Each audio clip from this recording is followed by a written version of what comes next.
वर्षांपासून स्वराज्यावर गदा आणतोय. आता त्याला धडा शिकवायची वेळ आली आहे. राज, लाल महाल शाहिस्ते खानाच्या फौजेनं गेलेला आहे. समोरासमोर हल्ला केला तर आपल्या समजा मावळ्याच्या जीवावर बेतल. बरोबर बोलते प्रताप. सरळ भिडलो तर हजारो जीव जातील, पण आपण नेहमीच बुद्धीने लढलो आहोत, बळावर नाही. लाल महालातील गुप्त दरवाजाचा उपयोग करून आपण आत शिरणार आहोत.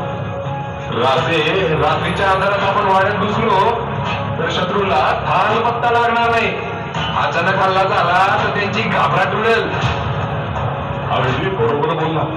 शत्रू झोपेत असेल तेव्हा आपण विजयप्रमाणे पोहोचल. शाहिस्ते खानाच्या पलंगापर्यंत पोहोचायचं.